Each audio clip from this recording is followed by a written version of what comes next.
अब नेक्स्ट में आता है कि खलजी और तुगलक वंश के अंतर्गत प्रशासन और समेकन। नज़दीक से एक नज़र इसके ऊपर हम डालते हैं किस प्रकार यहाँ पे प्रशासन चलता था खलजी और तुगलक वंश के शासनकाल में। दिल्ली सल्तनत जैसे विशाल साम्राज्य के समेकन के लिए विश्वसनीय सूबेदारों और प्रशासकों की जरूरत थी। दिल्ली के आरंभिक सुल्तान विशेषकर इल्तुतमिश सामंतों और जमींदारों के स्थान पर अपने विशेष गुलामों को सूबेदार नियुक्त करना अधिक पसंद करते थे। इन गुलामों को फारसी में बंदगाह कहा जाता था तथा इन्हें सैनिक सेवा के लिए खरीदा जाता था। उन्हें राज्य में कुछ बहुत ही महत्वपूर्ण राजनीतिक पदों पर काम करने के लिए बड़ी सावधानी से प्रशिक्षित किया जाता था।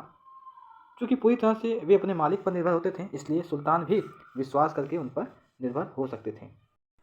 यहाँ पे एडिशनल फैक्ट किया है कि बेटों से बढ़कर के गुलाम, यानी सुल्तानों को सलाह दी जाती थी, यानी जिस गुलाम को हमने पाला पोसा और आगे बढ़ाया उसकी हमें देखभाल करनी चाहिए, क्योंकि तकदीर अच्छी हो तभी पूरी ज़िंदगी में कभी कभी योग्य और अनुभवी गुलाम मिलता है।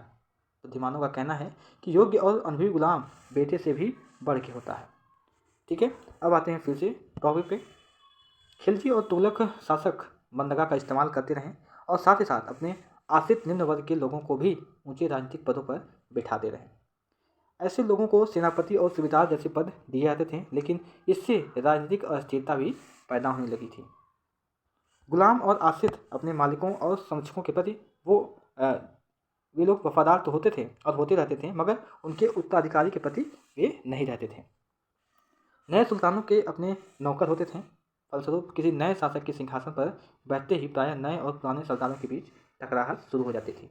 ठीक है, सुल्तानों द्वारा निचले तबके के लोगों को संरक्षण किए जाने के कारण उच्च वर्ग में के कई लोगों को गहरा धक्का भी लगता था। और फारसी तवारीख के लेखकों, हमने तवारीख के बारे में ऊपर जिक्र किया है, ठीक है, तो फारसी तवारीख के लेखकों जो निचले खानदान के लोगों को ऊंचे पदों पर बैठाने के लिए दिल्ली के सुल्तानों की आलोचना भी की है। ठीक है, अब यहाँ पे आता है कि सुल्तान मोहम्मद तुगलक के अधिकारीजन कौन कौन थे और उनका नाम क्या रहता था। ठीक है, यहाँ पे बात आती है सुल्तान मोहम्मद तुगलक ने अजीज खुमान नामक एक कलाल, कलाल मतलब क्या होता है, शराब बनाने और बेचने वाला, इन्हें हम कलाल कहते हैं। ठीक है, तो कलाल, उसके बाद से क्या आता है, फिरोज हज्जाम नामक नाई, मनका तब्बाख नामक बावर्ची, ये नाम है। ठीक है, यानी जो फिरोज हज्जाम था वो नाई था राजा का, और जो तब्बाक था वो बावर्ची था। लद्दा तथा पीरा नामक मालियों को ऊंचे प्रशासनिक पदों पर बैठाया था। कौन? मोहम्मद तुगलक ने। 14वीं शताब्दी के मध्य के इतिहासकार जलालुद्दीन बर्नी ने इन नियुक्तियों का उल्लेख सुल्तान के राजनीतिक विवेक के नाश और शासन करने की अक्षमता के उदाहरण के रूप में कहते हैं।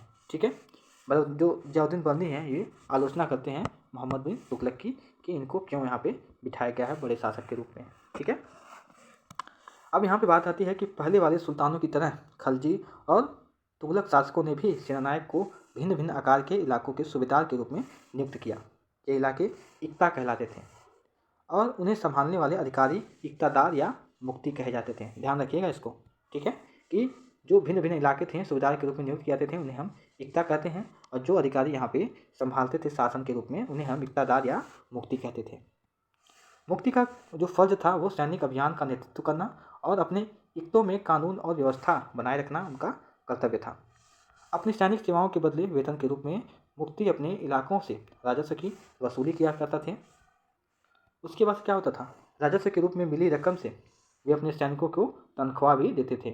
मुक्ति लोगों पर काबू रखना का सबसे प्रभावी तरीका यह था कि उनका पद वंश परंपरा से न चले और उन्हें कोई भी इतना थोड़े थोड़े समय के लिए ही मिले, जिसके बाद उनका स्थानांतरण कर दिया जाता था। यानी वे अपना जो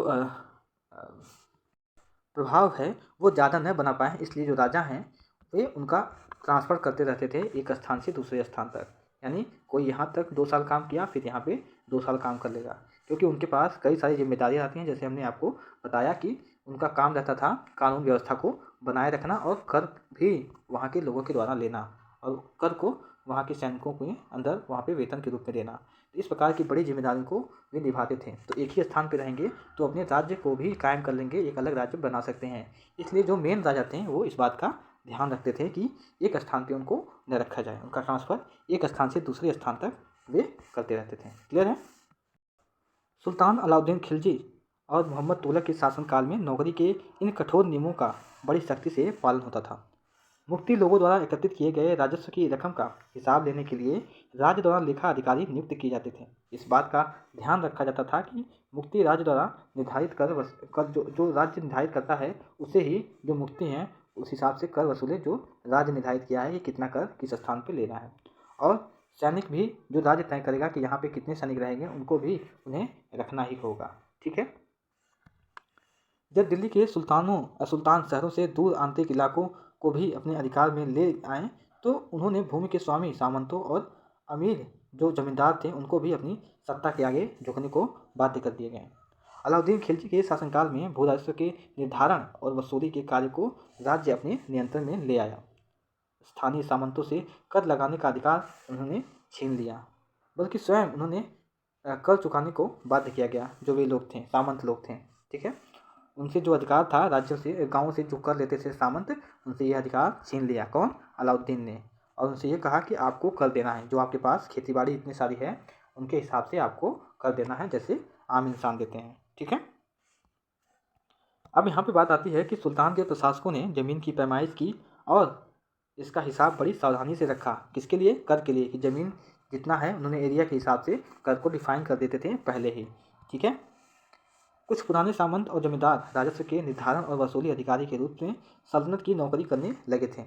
उस समय 3 तरह के कर होते थे। पहला कृषि कर, जिसे हम खराज कहते हैं। इस बात को आपको ध्यान रखना है कि कृषि कर पे जो लगता था कर उन्हें हम खराज कहते हैं, और जो किसान की उपज का लगभग 50% होता था।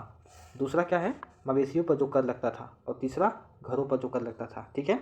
इस तरह से जो करों का निर्धारण है वो बेसिकली 3 तरीके से है। पहला आपको पता ही है कि कृषि, दूसरा मवेशी और तीसरा घरों पर। क्लियर है? आपको यह याद रखना जरूरी है कि उपमहाद्वीप का काफ़ी बड़ा हिस्सा दिल्ली के सुल्तानों के अधिकार से बाहर ही था। दिल्ली से बंगाल जैसे सुदूर प्रांतों का नियंत्रण कठिन था, और दक्षिण भारत की विजय के तुरंत बाद ही उनका पूरा जो क्षेत्र था वो फिर से स्वतंत्र हो गया था। यहाँ तक कि गंगा के मैदानी इलाकों में भी घने जंगलों वाले ऐसे क्षेत्र थे जिनमें बैठने में सुल्तान की सेनाएं अक्षम थीं। स्थानीय सरदारों ने इन क्षेत्रों में अपना शासन जमा लिया, और अलाउद्दीन खिलजी और मोहम्मद तुगलक इन इलाकों पर जोर जबरदस्ती अपना अधिकार जमा तो लेते थे, पर वह अधिकार कुछ ही समय तक रह पाता था। क्लियर है? अब यहाँ नेक्स्ट में बात आती है कि सरदार उनकी किलेबंदी। अफ्रीकी देश मोरक्को ने 14वीं सदी में भारत आए जो यात्री थे, जिनका नाम आपको पता ही है कि इब्न बतूता है, वो कभी सरदार कभी रहते थे। उन्होंने लिखा है कि चट्टान उबड़ खाबड़ पहाड़ी इलाकों में किले बनाकर रहते थे, चट्टानी में, और कभी कभी बांस के झुरमुटों में भी वे रहते थे। भारत में बांस ओला नहीं होता है, और यह बहुत ही बड़ा होता है। इसके अलग अलग हिस्से जो है आपस में इस तरह से गुथे होते थे कि उन पर आग का भी असर नहीं होता था, और वे कुल मिलाकर बहुत ही मजबूत होते थे। सरदार इन जंगलों में यहाँ पे रहते थे, जो इनके लिए किले की प्राचीर का काम करता था, जो बांस से बने होते हैं। यहाँ पे बात कह रहा है कि जो बांस से बने होते थे, बांस से वे काफ़ी मजबूत होते थे घर। उनके कई तरह से ऐसे इस तरीके से बना दिया था कि इस पर आग का भी असर नहीं होता था। यहाँ पे जो सरदार थे, सरदार जो है यहाँ पे रहते थे, और ये इनके लिए एक महल, एक किले का काम करता था। क्लियर है?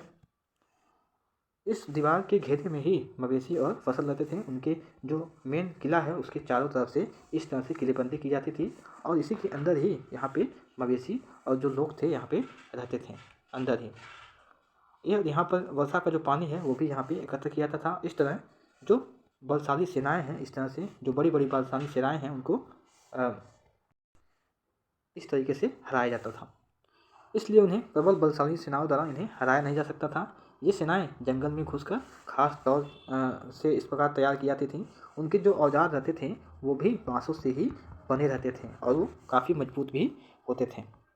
यहाँ पे बात किया है चंगेज़ खां के, कि चंगेज़ खां के नेतृत्व में मंगोलियों ने 1219 में ही उत्तर पूर्वी ईरान में ट्रांस आक्सियाना यानी आधुनिक जो उज्बेकिस्तान है, आपने देखा होगा कि जो विश्व स्तर पर जो ये मैप है, ये हमारा यहाँ पे ये वाला जो इलाका है, सॉरी, यानी जो ये मध्य पूर्व का इलाका है, यहाँ पे उज्बेकिस्तान, यहाँ मान लीजिए यहाँ पे उज्बेकिस्तान का इलाका है, इसे हम ट्रांस आक्सियाना भी कहते थे। जब इस पर हमला किया कौन? चंगेज़ खां ने, तो और इसके शीघ्र ही बाद दिल्ली के सुल्तान को उनका धावा झेलना पड़ा। अलाउद्दीन खिलजी और मोहम्मद तुगलक के शासनकाल के आरंभ में दिल्ली पर मंगोलों के धावे बढ़ गए थे।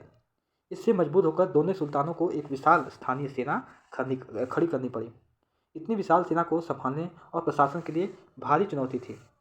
ठीक है, हम आइए इसमें देखते हैं कि वे प्रशासन को किस प्रकार चलाते थे, कौन, अलाउद्दीन खिलजी और मोहम्मद बिन तुगलक के बारे में। यहाँ पे दोनों सुल्तानों, जो अलाउद्दीन खिलजी हैं और जो मोहम्मद बिन तुगलक हैं, इन दोनों सुल्तानों के बारे में हम अंतर समझेंगे कि उनके बीच क्या क्या अंतर रहा है, प्रशासन में ये किस प्रकार अपने योगदान दोनों का रहा है।